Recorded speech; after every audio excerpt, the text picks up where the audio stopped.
Hey everybody, welcome to another Photoshop CS6 tutorial. I'm your host, Buddy Blackford, and in this tutorial I'm going to go over how to use the zoom tool in all of its glory. So I'm going to go over pretty much everything that you can do with it. So the zoom tool is this magnifying glass looking thing here. And click on it, and it'll bring up the zoom tool options up here. And you'll be able to tell that you have it selected because you have a magnifying glass with a plus sign on your over top of your canvas here. So the first way you can easily zoom in and out is just by clicking on the image. So if I left click on this image, it's going to zoom me in. If I hold Alt and click, it's going to zoom me out. Now there's a few ways to zoom in and out using this tool, and a whole bunch of different ways to do things that you want. If you have this scrubby zoom selected and you hold your left mouse button down and you move right, it's going to zoom in. Oop, jeez. And if you move left, it's going to zoom out. So that's very handy. It's better than just clicking and zooming.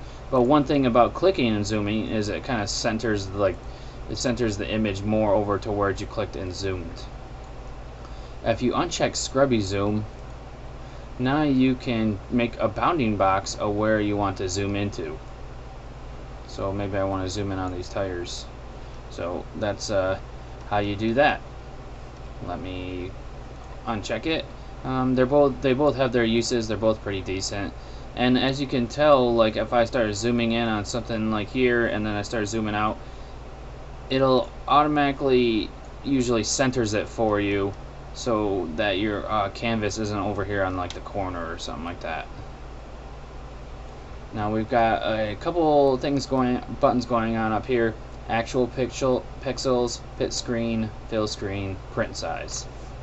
So if we click on actual pixels, it's going to zoom it to like pretty much 100%. If we go to fit screen, it's just going to fit the entire screen with the image. So right now this image is large, so it's at 28.82%. If I click on fill screen, then it's just going to fill up the entire screen, even if it has to cut off the edges. And print size is how big this is going to print on some paper or something like that.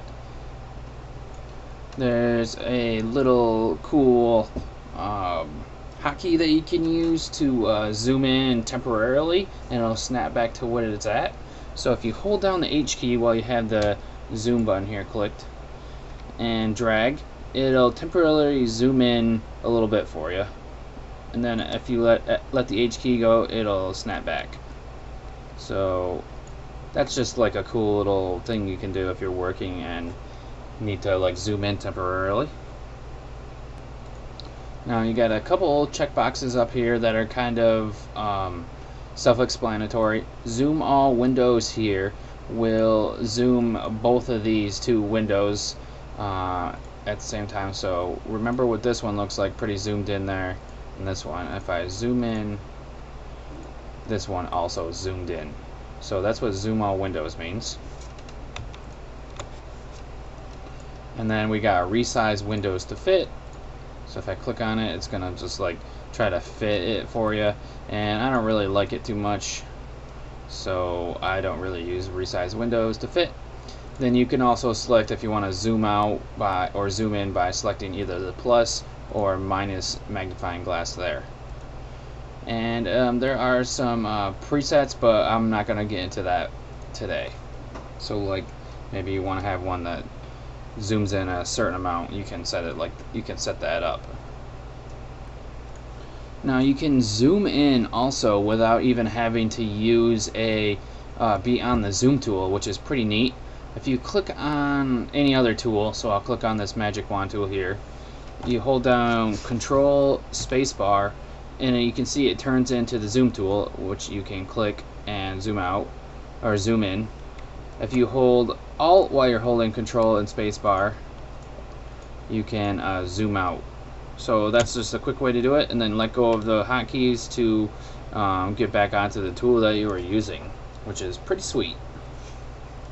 So that's all the uses of the zoom tool. If you watched the tutorial before this, it was about the navigator, and the navigator and the zoom tool are pretty much used like the same way. So use those interchangeably if you want. Whichever way you prefer is up to you. Whichever you can work faster with is what I would recommend. So thanks for watching this tutorial, guys and girls, and have a good one.